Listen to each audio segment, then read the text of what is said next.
Moi, les deux, c'est June avec DNR. On est ici avec Andrew pour le dernier et 1000e épisode de Ghetto Érudit. Explique-moi, c'est quoi l'émotion en ce moment là, que tu vis après cette dernière-là? Est-ce que tu es fébrile comme les premières? C'est quoi qui se passe?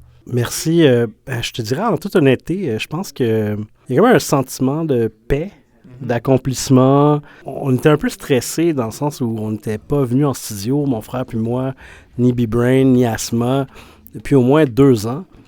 T'sais, puis pour l'anecdote, juste la console, c'était même pas la même. Fait que il fallait comme se refamiliariser avec des trucs. Mais puis tout ce contexte d'improvisation-là qui a tout le temps alimenté Ghetto Érudit depuis 20 ans, malgré qu'on voulait se préparer et tout, était encore là, mais on était capable de rider un peu cette vague-là. Fait que le fait que ça se soit bien passé, malgré des pépins initiaux avant d'entrer en ligne. Puis tout le love qu'il y avait de la part des artistes, tu sais, il y avait des gens qui étaient là, par exemple, Elmé et TU, de Désuète Plein Gré, entre autres. TU avait un T-shirt de Ghetto Érudit qu'on lui a donné il y a presque 20 ans. Puis il était comme, c'était un vintage shirt G. Fait qu'il y avait comme beaucoup de gestes, de symboles, de reconnaissance qui faisaient en sorte que, wow, OK, tu sais, on a été blessed de pouvoir maintenir cette émission-là. Puis, gros shout-out aussi à B-Brain, DJ Asma, DJ Asma en particulier, parce que dans les dernières années, comme l'émission n'était plus en direct et sans coupure, comme elle a longtemps été, c'est lui qui faisait comme un mix, puis mettait les nouveautés de la semaine, puis il envoyait ça à la station, mais il venait pas en studio, il wreckait chez eux. Puis, c'était un nouveau format. C'est très avant et après pandémie. Hein, ouais. Puis, on aurait tiré la plug avant. Mais DJ Asma, comme, était non, yo les gars, si vous tirez la plug, il va y avoir comme un genre de vacuum. C'est important. Puis on était comme, ouais, mais nous, on commence à être un peu, tu sais, comme, on a d'autres trucs.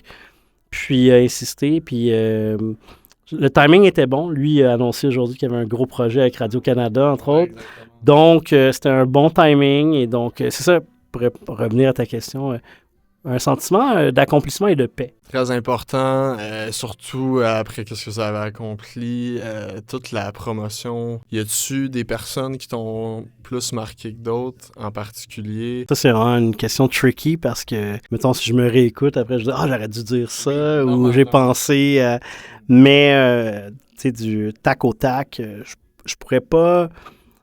Gros shout-out à K6A, mais je pense que quand on a rencontré LLA, quand Loud & Larry et Just également, mais on avait connu Loud & Larry à Choc FM, à l'autre station à l'UQAM, puis les dudes étaient mad young, là, ils devaient teen, là, ils devaient même pas être majeurs encore, mais ils étaient déjà comme sur tous les réseaux, genre some hip-hop franco-shit.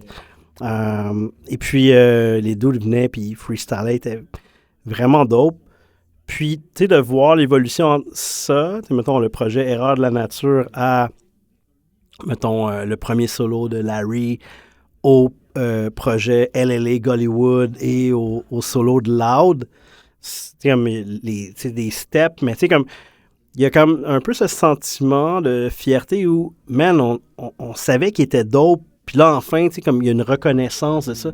Ça, c'est un parmi plusieurs groupes et artistes où on avait ce sentiment-là où on n'était pas cave, là, tu sais, on savait que c'était vraiment des gens talentueux, puis qu'après, ils ont blow up, ils ont fait leur shit.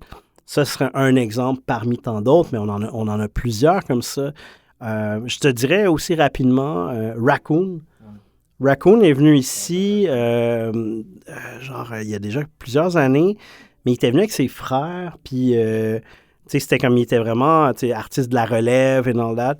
Puis là, nous, c'était comme recrue de l'année, Ghetto Érudit, puis là, Benoît B-Brain en parlait un peu plus tôt, mais je pense qu'il y avait beaucoup de gens de Radio-Canada, des recherchistes qui écoutaient Ghetto Érudit, parce qu'ensuite, souvent, il y avait des artistes on mettait de l'avant, qu'on disait « Ah man, ils sont fucking dope », qu'ensuite, il y avait comme un espèce de passage vers la radio de l'État, mais puis il y avait des prix Révélation, je crois, à Radio-Can, puis c'était quand même drôle parce que à la fois Tizo, Raccoon et Calamine, qui étaient respectivement les gens qu'on avait comme mis de l'avant comme des recrues de l'année. Mon frère, ça, tout à l'heure, a mentionné le design, mais son design allait au-delà du logo. Tu sais, il faisait, par exemple, des cartes de hockey un peu style avec, c'est qui, mettons, le meilleur scoreur, le meilleur gardien. Puis il y avait comme tout un concept. Puis, ben, on l'avait refait. Puis je me rappelle que, mettons, dans le hockey... c'est Calder, le trophée pour recrue de l'année. Mais je pense qu'on l'avait mis, je pense, pour Calamine. Okay. Mais justement, Radio-Can, ensuite, avait mis comme révélation. Puis il y a souvent comme ce back and forth là. Mais Raccoon, ouais, Ghetto Érudit était souvent à l'avant-garde. Popette de Radio-Canada qui... Tu viens de Baudry, chante à Metallica. Ouais, exactement. On peut straight up riff là-dessus. C'est quoi l'influence hip-hop à Rouyn-Noranda? On va prendre un autre angle un petit peu. Parle-moi un peu de comment c'est là-bas. Tu sais, il y a des Steve Jolin qui existent. Il y a tout ça. C'est loin, mais somehow, c'est un moteur qui va finir par rejoindre Montréal. Comment c'est tout ça? Puis c'est quoi tes découvertes avec ça? Une fois, c'est super intéressant. Puis c'est une question générationnelle puis historique parce que il faut quand même mettre en contexte que la scène hip-hop, les hip-hop dépendants, HHD, ça, c'est un truc qui est post-2000. Avant 2000, à Rouyn, en région, en Abitibi, c'était très, comme dans plusieurs régions québécoises, c'était très métal, punk. Et donc, moi et mon frère Da, on a quand même une différence d'âge de quelques années. Mais les gens de mon âge, je vais faire un shout-out à Félix B. Desfossés, qui est un journaliste, qui a écrit un livre, un carnet sur le hip-hop au Québec. J'ai signé la préface de cela, pas sous le nom de Anzou, mais de Marc-André Anzueto, PhD, professeur à l'université. Mais dans ce texte-là, j'évoquais le fait que lui et moi étions de la même génération où, là, vous voyez, il y a une porte ici, on est dans les studios de CSM avec plein de stickers, de bands. Là, je vois Rancid, qui est un band, justement, punk rock, que, mettons, les gens de mon époque, dans les années 90, c'est très la scène skate punk. Fait que c'est vraiment c'est vraiment ce lien-là entre la contre-culture, skate, punk et hip-hop, qui est le fil conducteur que Ghetto Érudit a toujours gardé. Puis nous, on était très fiers de le mettre de l'avant. Tu sais, Ghetto Érudit, quand on était au FME à Rouyn, c'était pas la même affaire que Ghetto Érudit à Montréal. Tu sais, on faisait beaucoup de winks puis des clins d'œil à notre passé punk, métal, parce qu'on est des super punkers métalleux. Totalement. Puis là-dessus, ça se rejoint parce que le punk a été un style musical qui dénonçait, qui critiquait, qui justement... et puis le rap aussi, tu sais, le rap, il y a son côté festif, mais il y a son côté extrêmement politique, subversif, dénonciateur. Puis je pense qu'il y a vraiment des liens très forts et je pense ça, à la base, à Rouyn, dans ce temps-là, moi, ma génération, c'était ça. Mais ceux de la génération de mon frère puis de nos autres boys qui sont dans la place, il y a Charlotte à Brown, Charlotte à Marlowe. Ce qui nous unissait, c'était le skateboard. Le skateboard et le punk et le hip-hop. À travers il y a eu des switches dans ces années-là, mais mettons, tu écoutais des vidéos de skate, mettons 1995, puis tu en écoutes un de 97, 18, 19. Juste le soundtrack change. Au début, c'était des gros trucs punk. Mais après, comme 97, 98, là, ça devient plus hip-hop. Les backpack stuff, la mort, juste le character dans Tony Hawk Pro Skater 1, Chad Muska est très représentatif de ça. Le gars, il a un gros swag hip-hop, mettait du hip-hop dans la shit. Mais tu sais, c'était comme... On a connu... Et Rouyn, comme beaucoup d'autres régions, a justement eu cette transformation-là. Puis il y a eu une scène culturelle. Il y a plein de bandes de... Je vais en faire un gros shout-out aussi. On parle de Rouyn puis de hip-hop de cette époque-là. Mauvaise Fréquence, MF, B, Daisto. Gros shout-out, c'est des bros qui sont venus à Ghetto Érudit à Montréal. Ils faisaient... Puis shout-out à Jay aussi, mais il y a eu beaucoup d'artistes de cette époque-là. Mais je te dirais que, ouais, en même temps, avec la radio, l'Internet, c'est sûr que, ben justement, il y a une connexion, comme, je pense, le mot qui est le plus intéressant pour la culture hip-hop mondiale, c'est local, parce que c'est global et local à la fois. Tu sais, tu peux slanger comme un truc de quartier ou de région, mais si ça pogne, ben, tu sais, ça peut reach d'autres audiences, puis le monde embarque, puis le monde sont conscients, un dude du UK qui est comme conscient du drill movement dans un autre endroit, puis tu sais. Je vais partir sur d'autres choses. On parlait de ton passé, puis tout, mais là, on peut parler de ton futur. Là, ça finit. Mais c'est quoi d'autre qui commence en retour? Peux-tu nous parler de tes prochains projets ou qu'on pourrait te croiser?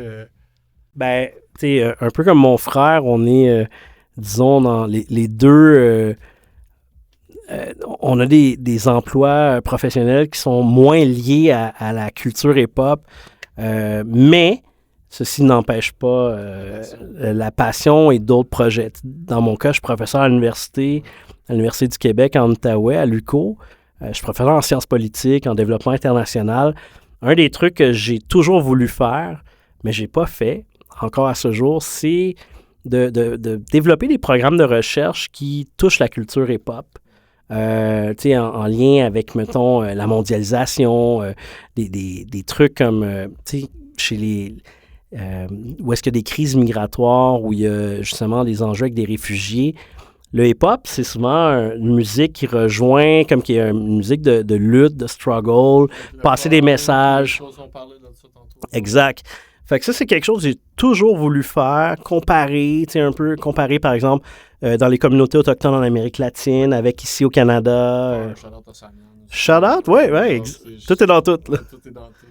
Mais ça, c'est le genre de truc que je serais down un peu de développer.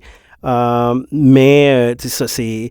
Moi, mes trucs, c'est plus sur l'Amérique latine, les droits humains. Donc, tu sais, un des droits humains, c'est la libre expression et je pense que le rap, le hip-hop fait partie de cela. Fait que c'est une autre piste qui pourrait aller dans ce sens-là. C'est pour ça que ça dérange à des places. Ben, c'est ça. Et je te dirais que c'est ça, un chapitre, mon frère a dit plutôt, on tourne une page. C'est juste le fait de plus venir ici le samedi, puis être dans les studios, puis faire l'émission. Mais Anzu, B-Brain, Asma, on est encore là. On va juste s'investir ou s'impliquer d'une autre façon. Moi, dans mon cas, c'est à travers la recherche, l'enseignement universitaire. Mais c'est sûr que s'il y a un projet qui fit... Un podcast, c'est de quoi qu'on a... Un de mes seuls regrets avec l'émission, c'est qu'on ne l'a pas transposé en podcast à temps. Mm-hmm. Mais Benoît l'a dit plus tôt, déjà, de 2010, 11, 12, on avait déjà ça. Quand Drink Champ est sorti, on était comme, yo, c'est tellement un truc qu'on aurait dû faire, version Keb. On avait déjà parlé de ça. Mais je suis content que les gens n'ont pas besoin de ghetto érudit. Il y a d'autres médias, il y a d'autres personnes, groupes, la relève est là. Et donc, si on nous invite, puis Charlotte à vous, si on nous invite pour collaborer, avec plaisir, mais le hip-hop, c'est un truc qui bouge, puis qui dérange des fois, mais c'est sûr qu'on va être encore dans le coin. C'est une bonne pousse d'encouragement, tout ça, à avoir ça. C'est inspirant à voir le monde aujourd'hui. Donc, c'est ce qui conclut l'entrevue. C'était June avec DNR, à Kanzu. Charlotte, merci beaucoup, man. Très apprécié. Donc, n'hésitez pas à aller blow up les likes, toutes ces choses-là. On sait comment que ça marche, les algorithmes, tout ça. Donc, allez follow le monde sur Instagram. Peace out.